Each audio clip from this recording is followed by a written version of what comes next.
That night, my daughter-in-law stood in my bedroom doorway and said casually, "Your room is ours now. It's better for our plans." I smiled and told her to sleep well. At dawn, right under the porch light, I placed her packed bags beside an invoice bearing the name of a secret tenant and waited by the door for the first ring. "My name is Evelyn Calder. I am 71 years old, a widow living in Riverton Ridge, a town quiet enough to hear the wind move through the pines. For most of my life, I was the operations lead at the Northmoor Civil Services Bureau, a job that taught me to read the fine print and the people who avoid it. My son, Caleb, arrived 3 days ago. He is 42 now, and he brought his wife, Sienna, who is 39. It had been a long time. They said they were just swinging by for a few days, on their way somewhere else, a phrase that already felt thin. My house is not large, but it is mine, and it is orderly. It smells of pine wax polish and old books. The only person on the walls is my late husband, Arthur, his photograph watching the main hallway, his expression kind but firm. He built this house. The first evening, Caleb sat at the kitchen island while I made tea. He cleared his throat, the way he always does before asking for something he knows he shouldn't. "Mum," he started, "we were thinking, it's probably time we helped you reorganize the paperwork."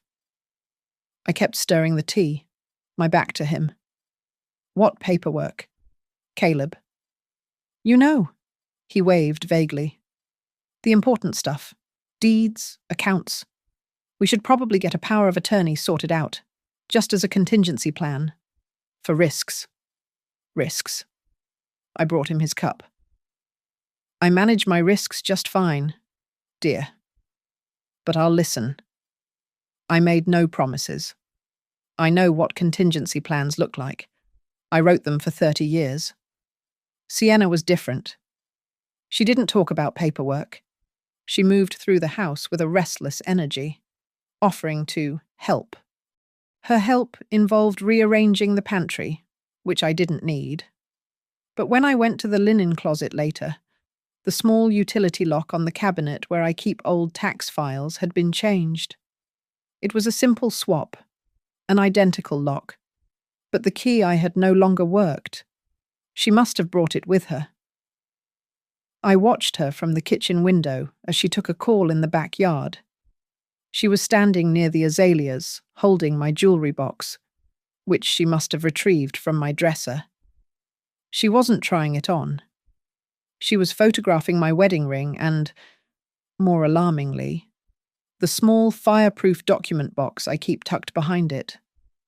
The next day, I had my regular checkup at the clinic. When I returned, my neighbour, Mrs. Lark, was waiting by her mailbox. She is a sharp woman who misses nothing. "Evelyn?" she said, her voice low as I got out of the car. "You had another visitor while you were gone?" "Oh, your daughter-in-law. She let a woman in, dressed very sharp, carrying a briefcase. Looked like a consultant. They were inside for maybe an hour. They left just before you got back." I thanked Mrs. Lark and went inside. The house smelled the same. Nothing looked disturbed, except for the faint scent of Sienna's perfume lingering in my study. I waited until they went out for dinner, claiming they wanted to revisit old haunts. As soon as their car cleared the driveway, I went to my study and opened the main safe behind the bookshelf. My heart was steady. At Northmoor, we called this verifying the perimeter. Everything was present. The real deed, my bonds, Arthur's service medals. But I keep photocopies of the essentials in a separate, marked envelope. That envelope was there. But it wasn't my envelope. Mine was heavy-gauge manila labelled in my own black ink. This one was cheap, thin, and the label was printed. Someone had opened the safe. They had examined my papers and carefully replaced the photocopies, swapping the container to see if I would notice the difference. It was a test, a clumsy one. They were checking my boundaries, seeing how alert I still was. That evening, when they returned, Caleb seemed relaxed. We sat in the living room, the television off.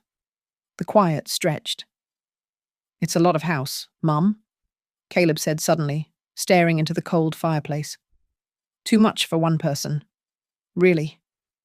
All this space. It should be utilized." I didn't look at him. I just picked up a loose thread from the armchair and memorized every word. The next morning, I retrieved the mail. Between a grocery circular and a bill, there was an official windowed envelope from the Northwind County Recorder. I opened it there, at the foot of my driveway. It was a formal notification confirming that a change of address request for all correspondence related to my property parcel had been successfully processed. The authorized requester was listed as Caleb H. Calder. The new address, where all my property tax bills and any lien notices would now be sent, was an apartment at a complex I'd never heard of. Glass Point Lofts. I went back inside. They were in the kitchen, Sienna laughing too loudly at something on Caleb's phone. I went to my study and closed the door. I called the county recorder's office at exactly 8:30, when their lines opened. "I am calling about a change of address notification I received by mistake," I said, my voice perfectly pleasant. I gave the clerk my parcel number. There was a moment of typing. "Yes, Mrs. Evelyn Calder. That was processed yesterday. Is there a problem?"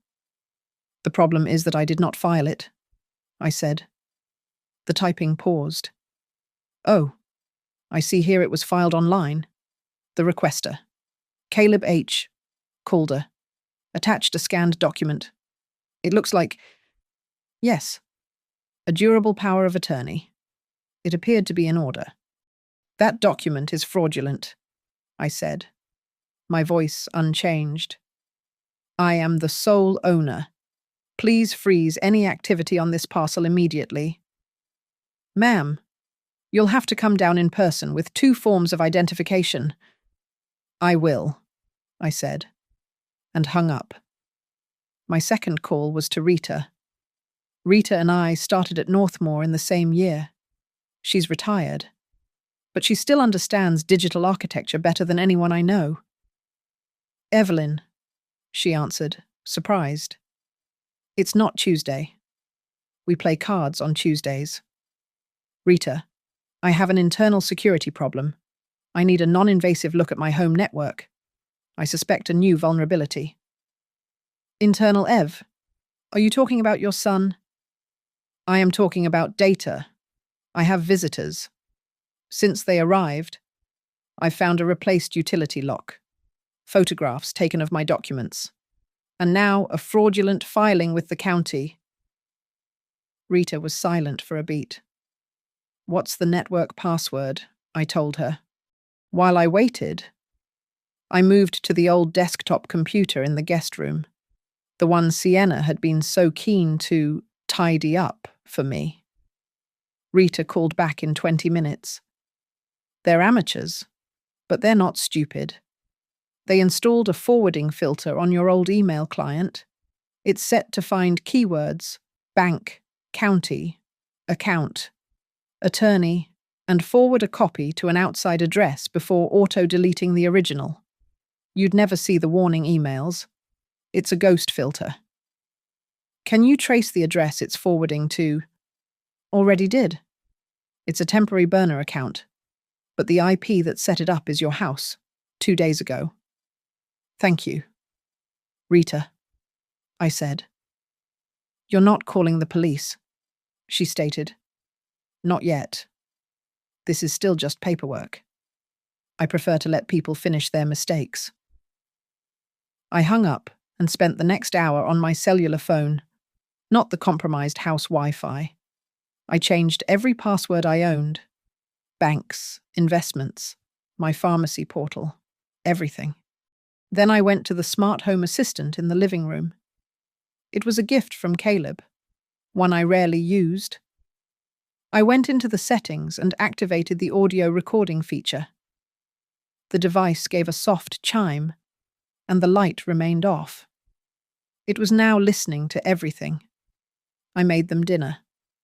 I listened to Caleb talk about the housing market and how legacy properties were such a burden. I watched Sienna nod, her eyes scanning the living room, measuring. I excused myself early, claiming fatigue. I went to my bedroom, but I did not sleep. I waited. At 1:16 in the morning, the house was dark and still. Then, the smart speaker in the living room, which was just outside my study, registered the sound. A faint creak of the floorboard, then the scrape of the heavy dictionary I keep on the bottom shelf, the one hiding the safe. I heard the soft beep, beep, beep of the keypad. A pause. A beep, boop, beep error tone. Sienna. She was trying combinations. My birthday. Arthur's birthday. Caleb's birthday. Another error tone. Then, a new sound. A faint, metallic click. It was sharp. It was the sound of a thin piece of metal, maybe a nail file, trying to work the seam of the safe door. It was desperate. I needed it to be clearer for the microphone. I picked up the heavy water glass from my nightstand and deliberately dropped it onto the hardwood floor. The sound was sharp and loud. I heard a muffled curse from the study, a scramble, and the sound of the bookshelf being shoved back into place. Too quickly. Footsteps rushing down the hall. The smart speaker recorded it all. The keypad tones, the scraping, and the retreat. I did not get up to clean the broken glass. I picked up my phone. I sent an email to Arthur Klein, senior partner at Hallow & Pike LLP. He had handled my husband's estate. He was precise, expensive, and disliked being trifled with. The subject line read, "Urgent, property fraud." The body read, "Arthur. I require an emergency meeting Monday regarding a fraudulent power of attorney and title interference." His reply came back at 5 a.m. Evelyn, 9 o'clock. Monday. Bring your documents. I closed my eyes. Monday would be a busy day. I spent Saturday and Sunday functioning as a perfect host. I made pancakes. I discussed the weather. Caleb and Sienna seemed pleased by my compliance, mistaking my silence for submission. They did not know I spent my career managing operations. I do not act until the data is complete. On Monday morning at 8:45, I told them I was going to my weekly bridge game. Caleb smiled, patted my arm, and said, "Have fun, Mum. Don't waste your money." Arthur Klein's office at Hallow & Pike is panelled in dark mahogany and smells like old paper and authority. He did not waste time on pleasantries. "Evelyn," he said, pushing a sheaf of papers across his desk. "I pulled the filing from the county database this morning. It's exactly what you suspected." I looked at the scanned document. It was a durable power of attorney, naming Caleb H. Calder as my agent. It was filed alongside an initial application for a temporary transfer of stewardship. A term, Klein noted, that had no legal standing but sounded benevolent. "The signature is a decent forgery," I observed, looking at the sloppy loop on the E that I never make. "The forgery isn't the immediate problem," Klein said, tapping the bottom of the page. "The problem is this." He pointed to the notary stamp. It was embossed. clear, and signed L. Vega, Mobile Notary Public. The timestamp on the document was last Wednesday at 10:34 a.m. Last Wednesday at 10:34, I said. I was at the bridal clinic for my annual physical. I was specifically in an examination room with Dr. Patel. I slid my own document across the desk, the printed appointment confirmation and the after-visit summary, also time-stamped. I cannot be in two places at once. Klein's expression was grim. They used your alibi. They knew you were verifiably elsewhere, making it impossible for you to have been present for the signing, which is the entire point of a notary. So the notary is fraudulent, I said. Or criminally negligent. It doesn't matter. It's leverage. He picked up his phone. He didn't dial. He spoke to his assistant. Helen, file an emergency protest and freeze order with the Northwind Recorder's Office on parcel 7749. Cite fraudulent conveyance and elder statutory fraud. I want a judicial stop on all transactions effective immediately. Then, get me the State Notary Commission. He hung up and looked at me. This is a three-pronged action. First, we file the emergency freeze. That's done. It blocks them from mortgaging or selling the house out from under you. Second, we file a formal complaint against L. Vega. We will ask for his logbook. He either falsified it or he never met you, both of which will see his commission revoked and open him to criminal charges. Third, we file a report for financial elder abuse. That one has teeth. Evelyn. His paralegal entered with a document. The affidavit, Klein said. I signed the sworn statement, confirming I was not present at the time of the alleged signing, that the signature was not mine, and that the power of attorney was initiated without my knowledge or consent. I attached the alibi from the bridal clinic. They will be notified of the freeze, Klein warned. Probably by tomorrow. They will know you've lawyered up. Good, I said. My advice, he said, leaning forward, is to not confront them. Do not engage. Let them receive the formal notice. Let them panic. Let them make the next illegal move. Your home is safe for now. I understand. Arthur, I will not confront them. I left his office and drove not home, but to the hardware superstore. I purchased a new fireproof safe, one with a digital keypad and a biometric scanner. I also bought a small, white tracking chip, the kind people put on their keys. When I returned to the house, Caleb and Sienna were gone. My doorbell camera, which I had set to high motion alert before leaving, showed they left just after I did. They were gone for 2 hours. I got to work.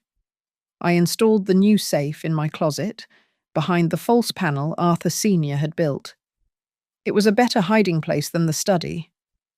I took my real documents, the deed, my bonds, my will, and sealed them in a vacuum-packed freezer bag. I walked to the garage, opened the large chest freezer, and buried the packet under 2 bags of frozen peas and a bag of lima beans. No one ever looks in the freezer. The old safe in the study was now a decoy. Sienna's oversized designer handbag was on the kitchen counter. She never went anywhere without it. I slipped the small white AirTag into the interior lining, deep in a side pocket where it felt like just another piece of purse hardware. I sat at my kitchen table, the house quiet. Arthur Klein had advised me not to engage. He was a good lawyer. But this was my house. He was playing defense. I was setting the board. The game had already begun. That evening, after a dinner eaten in near silence, Sienna placed her napkin on the table. She looked at me, then at Caleb, then back at me. Evelyn, she began, her tone casual, as if discussing the weather. My back is simply not recovering in that guest room. It's bad for my health. Caleb and I discussed it, and we'll be moving into your room tonight. It's the only sensible option. Caleb shifted, avoiding my gaze. It just makes sense. Mum, he mumbled into his plate. The big bed is better for her. You can take the guest room, or the sofa. It's comfortable enough. I held their gaze, my expression serene. I allowed the silence to stretch, to become heavy. Sienna's forced smile tightened. She was expecting a fight, a protest she could use as evidence of my decline. Of course, I said, my voice soft. Whatever you need. The most important thing is that my guests are comfortable. Sienna's eyes widened slightly. This was not the reaction she had anticipated. She was disarmed, left without a follow-up argument. Right, she said, recovering. Good. We'll just move our bags. Then, as they busied themselves transferring their belongings from the guest room to my bedroom, the room I had shared with Arthur for 40 years, I went about my own quiet work. I went to my room while they were gathering things, retrieved my mother's pearl necklace and the box containing Arthur's service medals. I left the costume jewellery I kept in the top drawer. I left an old, cancelled bank passbook in the nightstand. Decoys. I carried the real valuables, wrapped in a linen towel, to the locked pantry storeroom and placed them behind the bulk bags of flour. I returned to the kitchen and sat with a cup of tea. My phone, resting on the counter, vibrated. I opened it. The tracking app for the AirTag was active. While I was at Arthur Klein's office that morning, Sienna's handbag had not been at the house for 2 hours.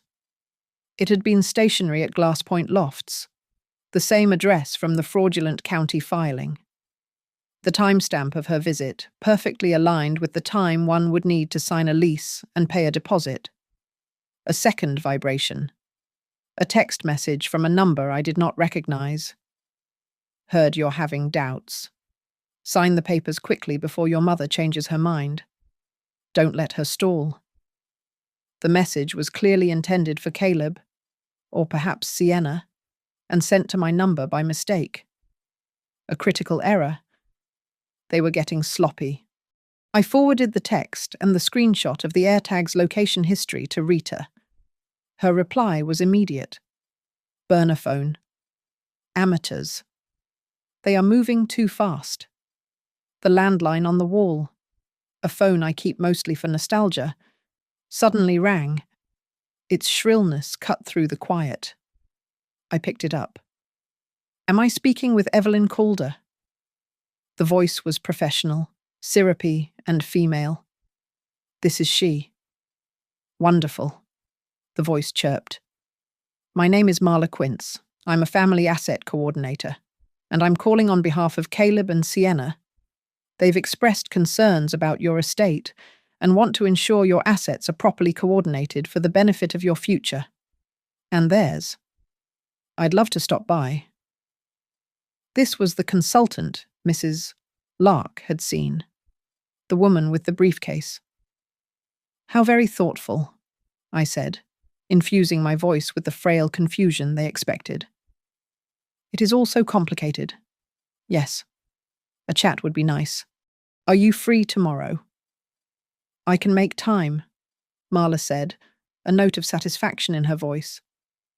Say, 10 a.m.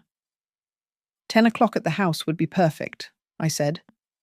Thank you so much, dear. I hung up and sent a new message to Arthur Klein. The consultant is named Marla Quince. She is coming to my home tomorrow at 10 a.m. to pressure me into signing documents.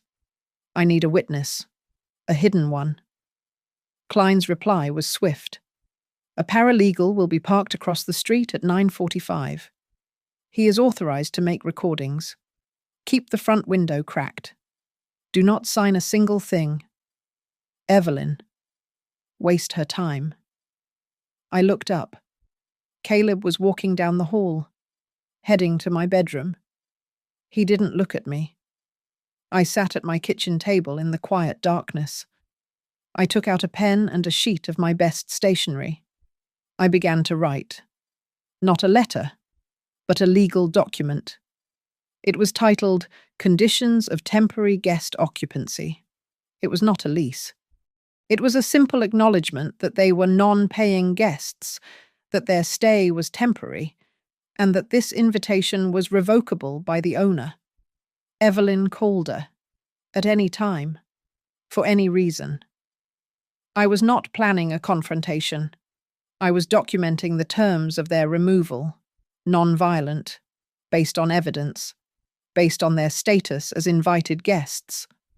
I folded the paper and slipped it into my pocket. I was awake before the sun. The house was still, steeped in the false peace of pre-dawn. Caleb's rental car was gone.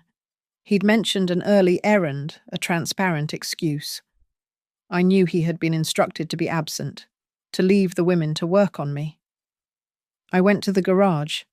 In my husband's old steel toolbox, I found the new in-box lock set I'd kept for the back door. My house contract, the original one Arthur Sr. had drawn up, explicitly permitted the owner to change any lock for the security and maintenance of the property. My hands were steady. I went to my bedroom door, the room they had claimed, and quietly, removed the exterior knob and deadbolt. I replaced it with the spare. It was a simple key-and-turn lock, and I now had the only key. Next. I set the bait. I walked to the dining room table, the center of the house. I placed a single manila folder there, as if I had been reviewing it in a state of confused panic. Inside, I placed the photocopy of the fraudulent power of attorney that Klein had pulled. Beside it, I added a draft transfer of deed, a document I had typed myself last night, full of inviting errors and blanks, and the centerpiece a printed copy of the deposit invoice for Glass Point Lofts, which Rita had pulled from the complex's public payment portal. It was all visible, waiting. At 9:58, Klein's paralegal sent a simple text, silver sedan, in position across the street.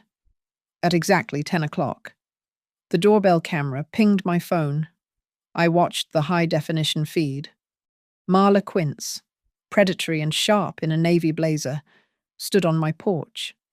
Beside her, looking impatient and tapping her foot, was Sienna. I opened the door, allowing my shoulders to slump, manufacturing a look of frail anxiety. "Oh, goodness, you're here. Please, come in. Caleb's not here. He ran out." "That's quite all right, Evelyn," Marla said, sweeping past me. Sienna followed, her eyes already scanning the dining room table as they settled onto the sofa. I spoke clearly into the air. "Echo. Activate guest mode." The smart speaker in the living room chimed softly. It was now recording audio, perfectly legal in my own home to document a business meeting I had consented to. "Mrs. Calder, Evelyn," Marla began, her voice a syrupy blend of concern and condescension.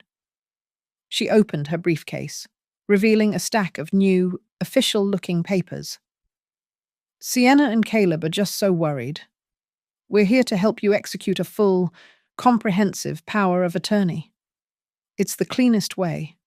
It allows Caleb to handle all the difficult tax implications of the asset transfer without bothering your pretty head about it." "Tax implications?" I asked, widening my eyes. "Dreadfully complicated," Marla said, dismissing the thought. "If we get this signed today, we can protect the estate immediately." She slid the thick packet onto my coffee table. I leaned forward, as if in confidence. Ms.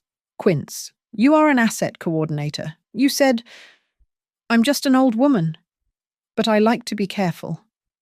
What is your license number with the State Financial Board? My husband always told me to check licenses. Marla's smile didn't falter, but her eyes hardened. That's not really relevant, dear. I work as an independent consultant. What's relevant is getting Caleb the authority he needs to protect you. I see. I stood, walked to the dining table, and picked up the decoy folder. Is it because you are helping them with this? I handed the folder to Marla. Sienna, unable to help herself, stood and moved closer to look. Marla opened it. Her professional mask dissolved as she saw the contents. She saw the fraudulent POA. She saw the fake draft transfer. She saw the invoice. Where did you get this? Sienna snapped, her voice losing its forced calm. I am still the owner of this house, I said simply. I receive my own mail. For instance, this. I reached into my apron pocket and pulled out the folded document from Arthur Klein. I handed it, not to Marla, but directly to Sienna. This arrived by courier this morning. It's a certified copy from the Northwind County Recorder's Office. Sienna unfolded it. She read the words, emergency freeze and fraudulent filing and investigation pending. The colour drained from her face. She looked physically ill, her hand visibly shaking. You can't, she stammered. Caleb has... You have nothing, I said, my voice quiet, but carrying in the silent room. My phone buzzed in my pocket. A text from Rita. I didn't need to read it. I knew what it was. She had been digging into the Glass Point lease all morning. That lease on the apartment. Sienna. It must have a lovely view, I said. Sienna looked up, confused, her mind clearly racing. Marla was already standing, packing her briefcase, her face a mask of cold fury. Rita, my friend who understands computers, just confirmed with the Glass Point leasing office. I continued, speaking directly to my daughter-in-law. They have a holding deposit, but the primary applicant, the person on the hook for the money, it isn't Caleb, it's you. Sienna. Just you. I pointed to the invoice on the coffee table. The deposit invoice has your name on it. Sienna, not my son's. Yours. Marla Quince grabbed her briefcase handle. This meeting is over. We will be in touch. Oh, I am counting on it, I said. Don't forget your paperwork. They left. The doorbell camera recorded their hurried, angry exit. Sienna was pale. Marla was already on her phone, her expression venomous. The trap was sprung. Caleb returned just as Marla Quince was snapping her briefcase shut. He walked in, breezy from his errand, and stopped cold. He saw the fury on Marla's face, the chalk-white panic on Sienna's, and the papers scattered on the coffee table. He didn't understand the documents yet. His eyes went straight to the luggage he'd helped move last night, visible in the hallway of my bedroom. He manufactured a weak, placating laugh. Whoa. Okay. What's all this, Mom? Are you upset about the room I thought we agreed? It's just Sienna needing the better bed. He tried to frame it as a family squabble, a misunderstanding. Mom is just letting her daughter-in-law rest. It's the polite thing to do. It's not about the room. Caleb, I said, my voice cutting through his attempt at normalization. I turned to Sienna and Marla. But since you are both still here, I think we need to formalize the terms of this visit. since you are all so concerned with paperwork. I retrieved the document I had written the night before. I placed it on the table. This is a temporary guest occupancy acknowledgement.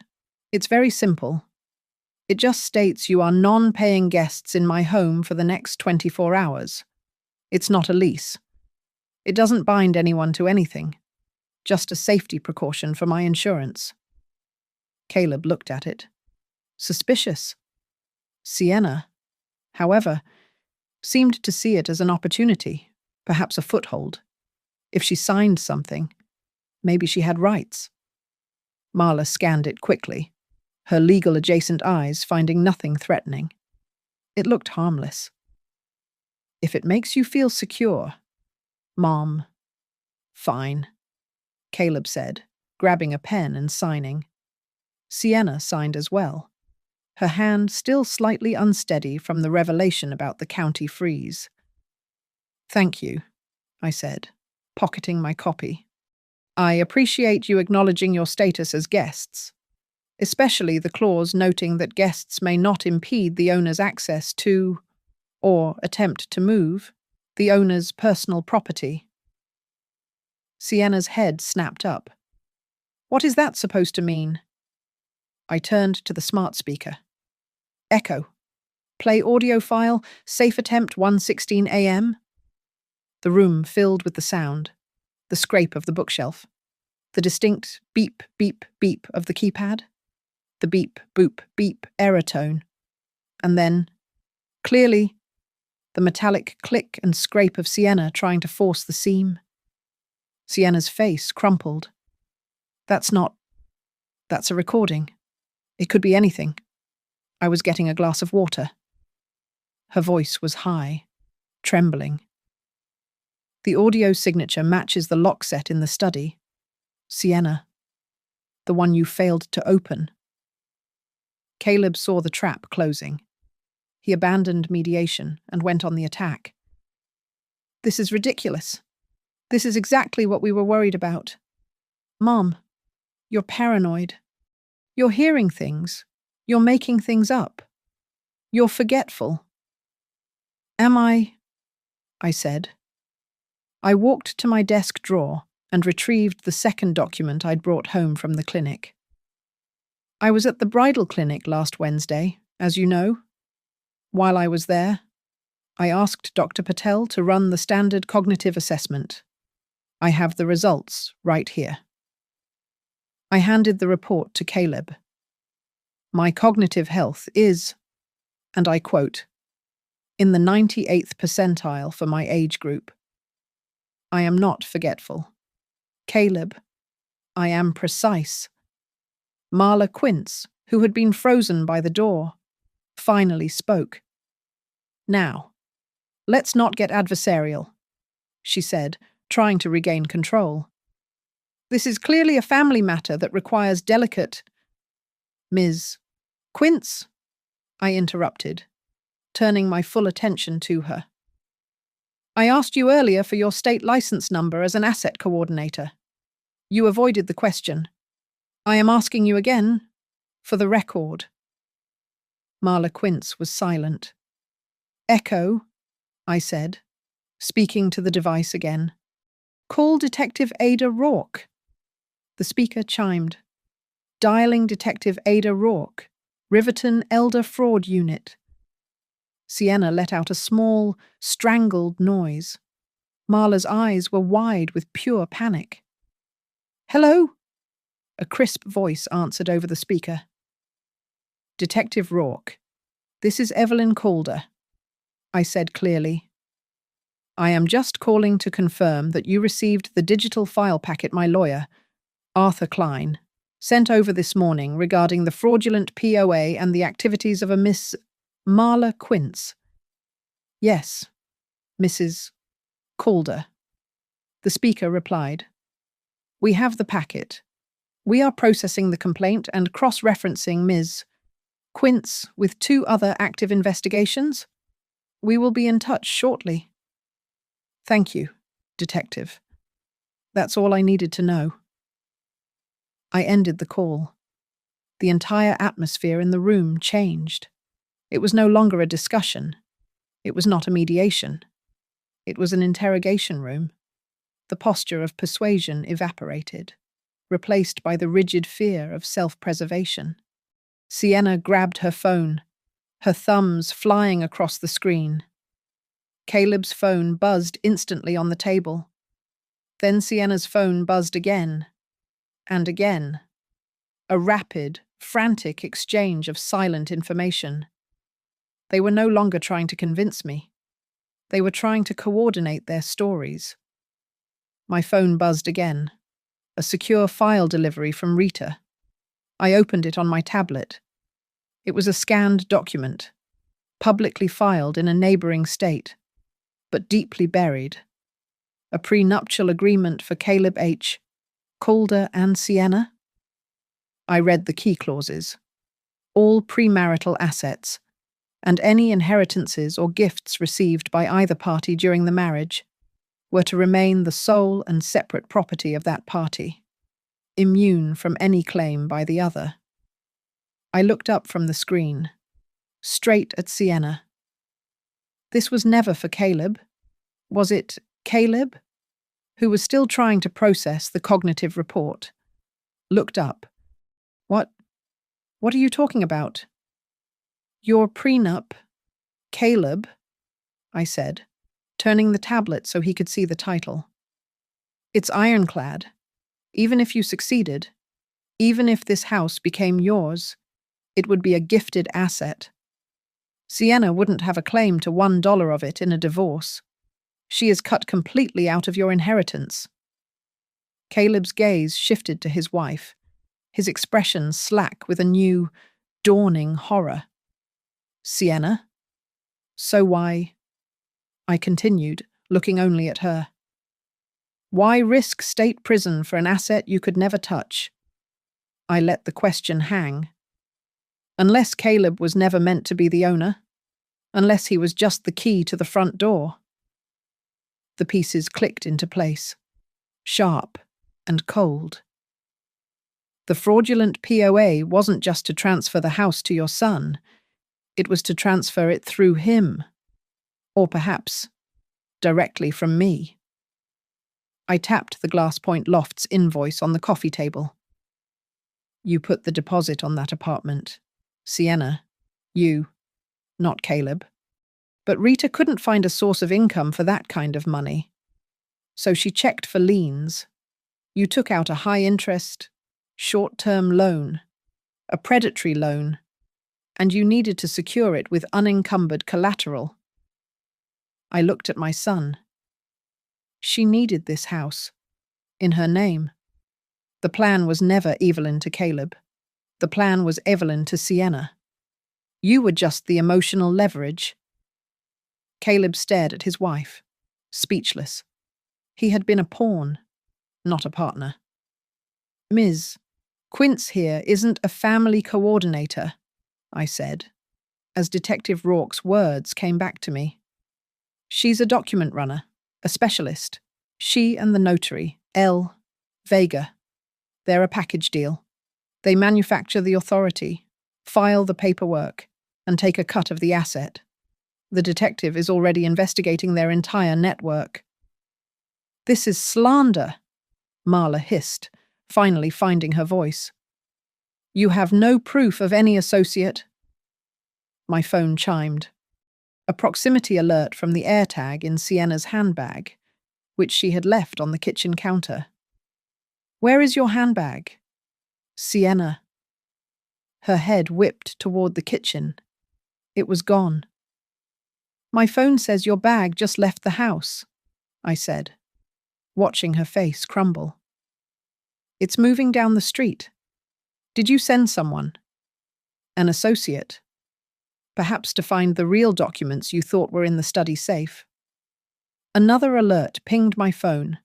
This one was different. Motion detected. It doesn't matter, I said, because the safe was a decoy. But the pantry storeroom, that's where I keep the valuables. I tapped my phone and mirrored the screen to the living room television.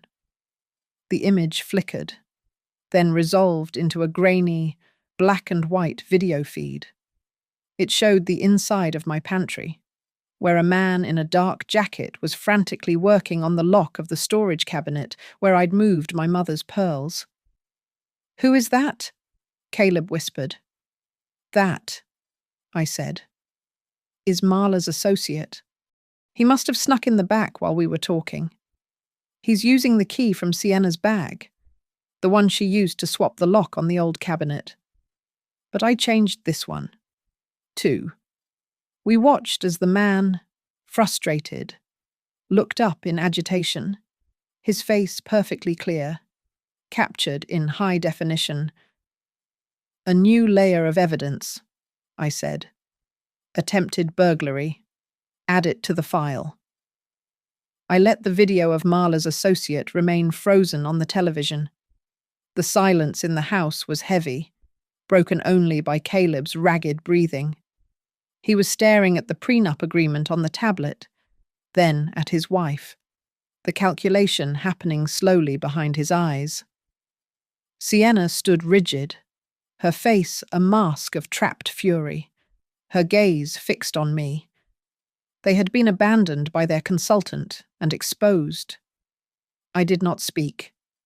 In operations, you learn that after the evidence is presented, silence becomes the true pressure.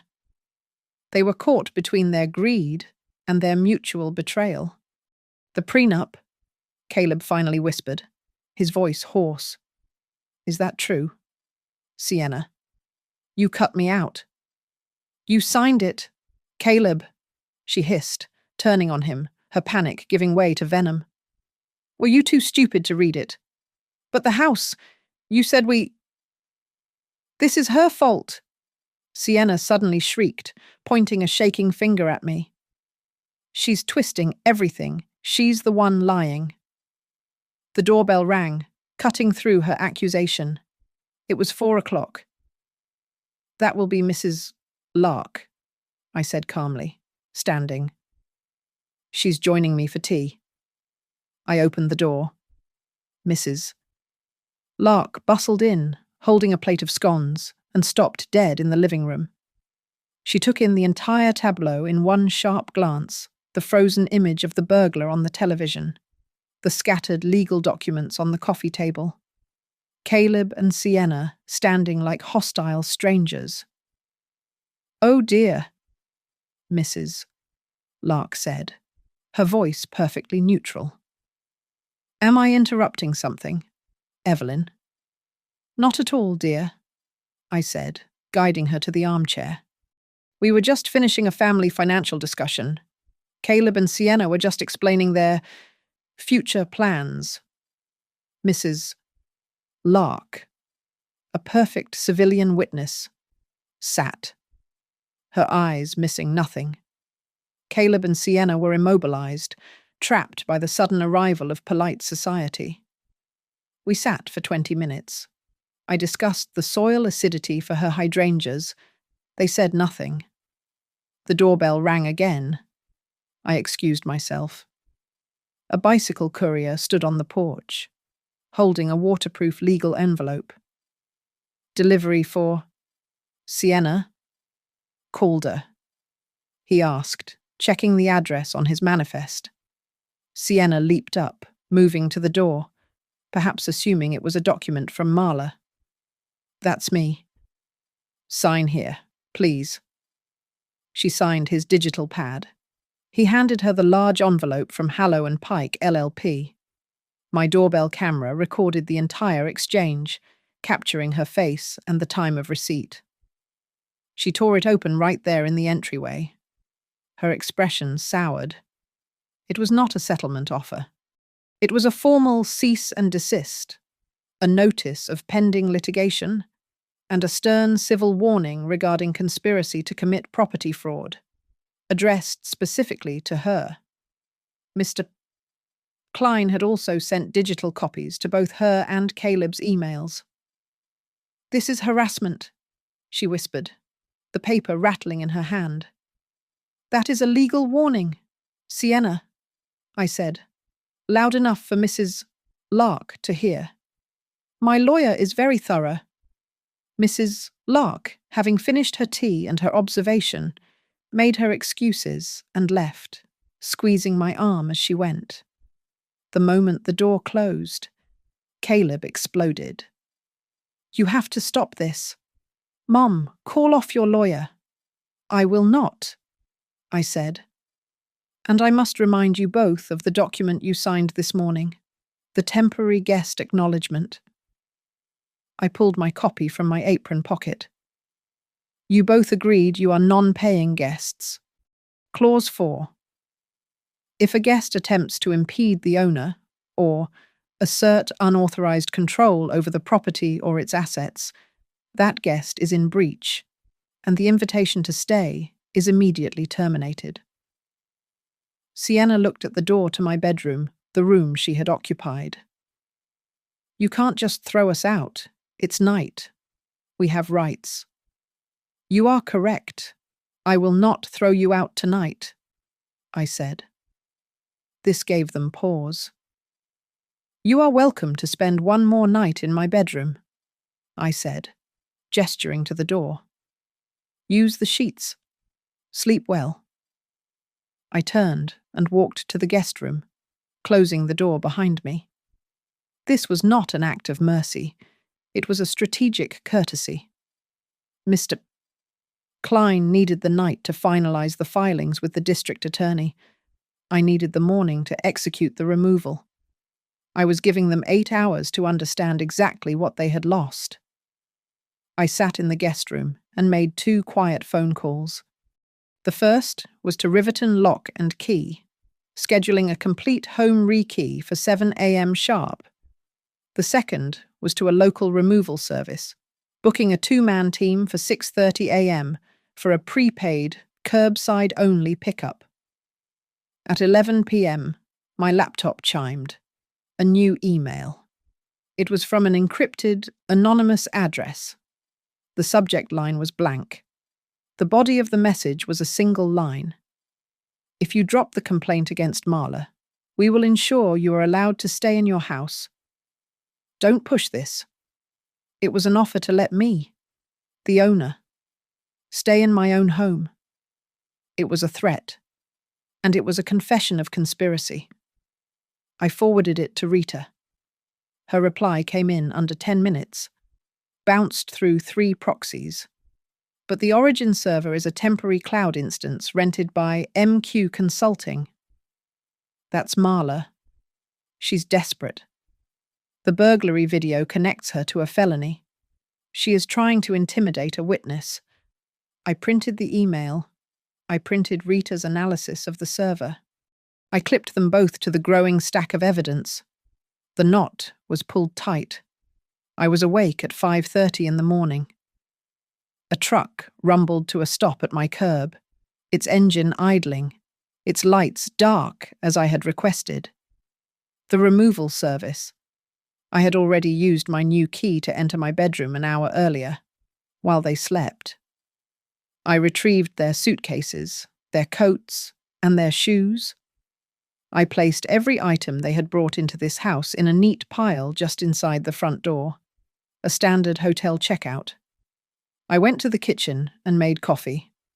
As the aroma filled the house, a sign of absolute normalcy, I gave my last command to the smart speaker. Echo, play guest agreement terms on loop.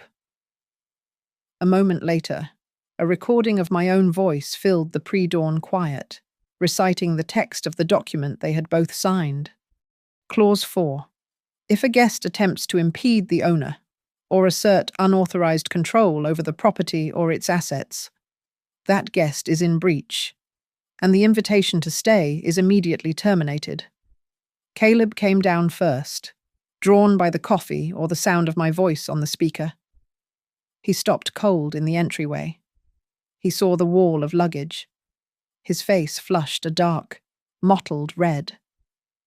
"Mom," he said, his voice thick with fury. "You've overplayed your hand. You've gone too far. We are not leaving." I did not engage in the debate.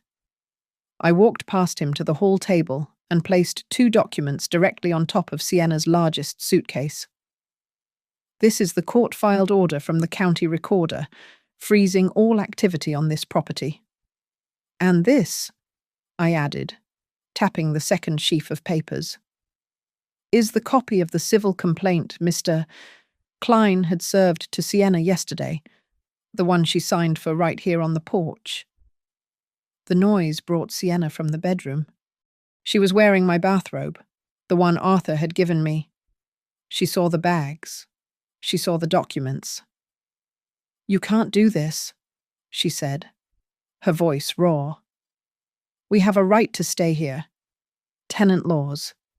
You can't just evict us into the street." "You are not tenants," I said, gesturing to the speaker, which was reciting the terms again. "You are guests. You signed a document yesterday acknowledging that status. You breached the terms of that agreement when you conspired to steal this house. Your invitation to stay was terminated at that moment. You are now trespassing."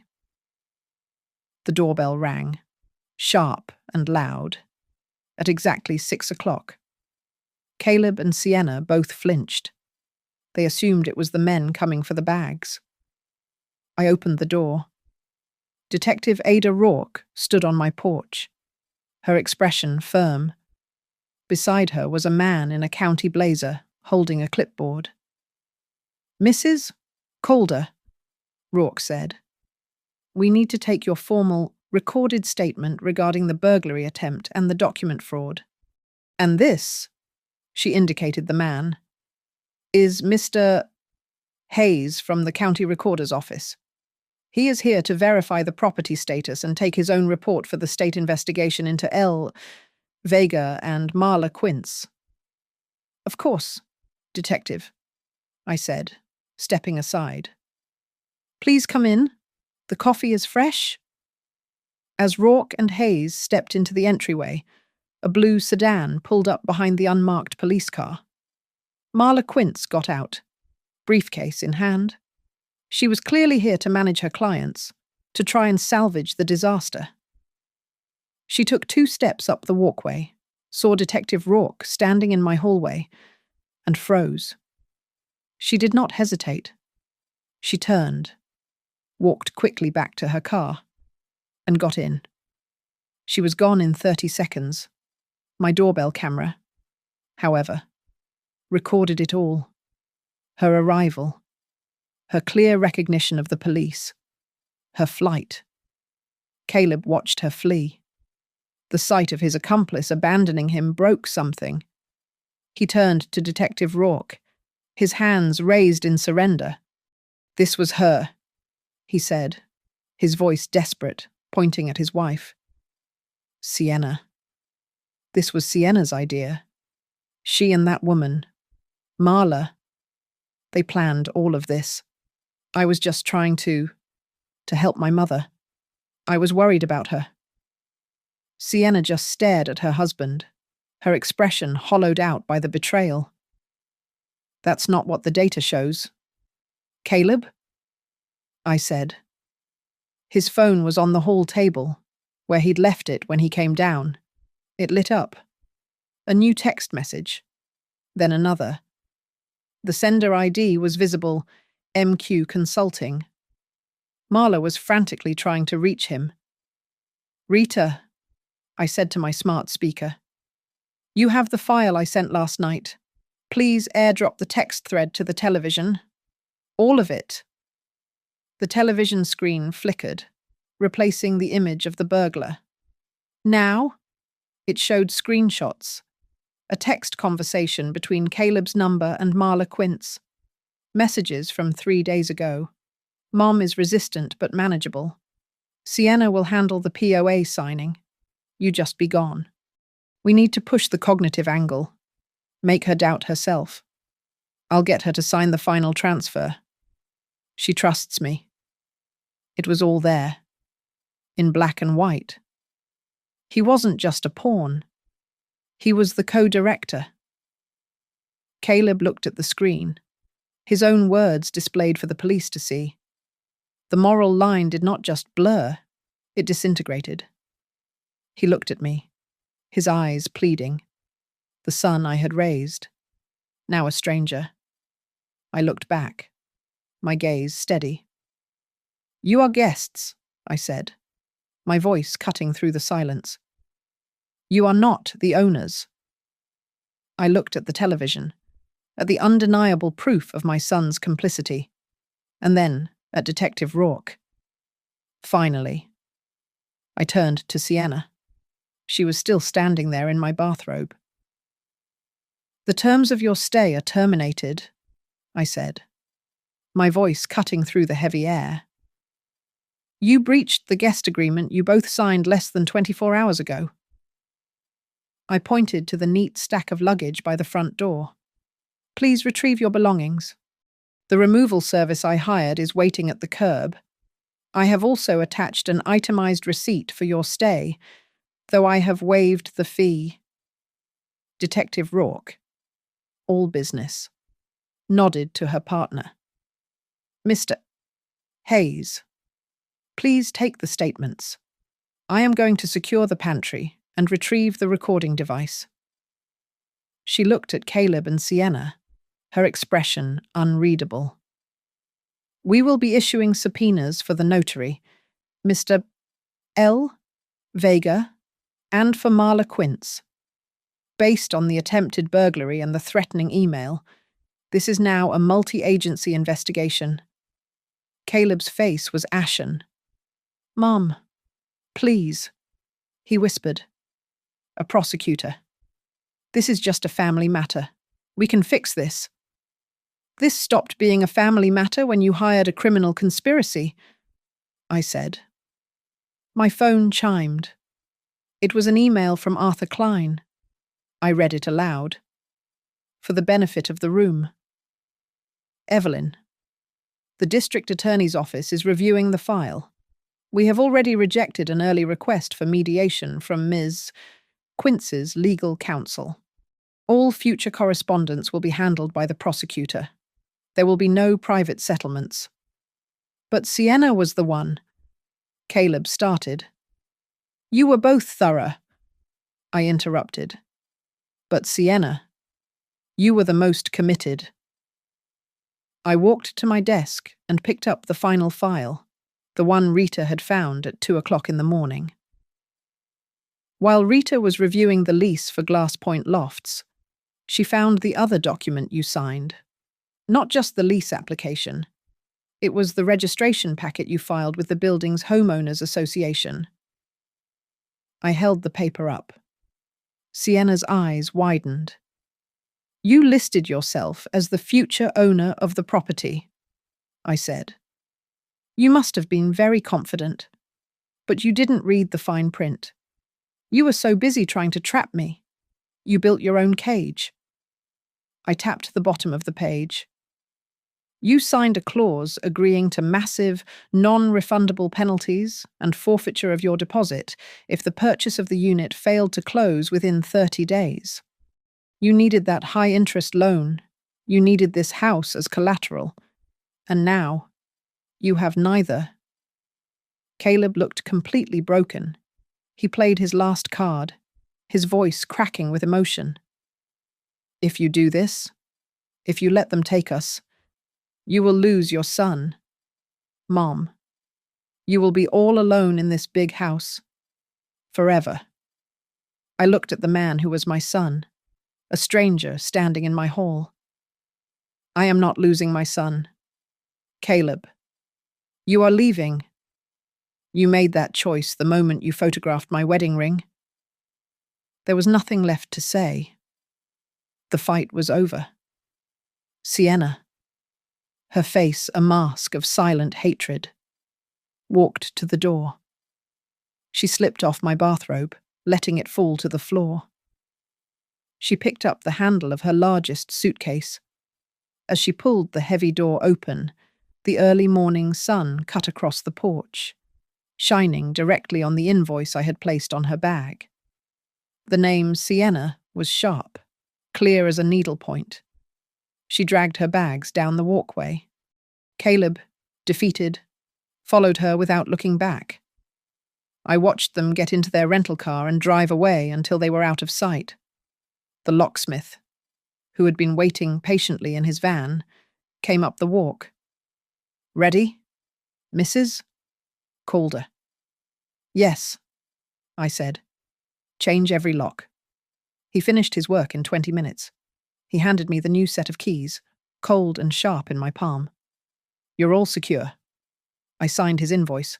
I closed my new, solid front door. The house was mine again, returned to the hands that built it.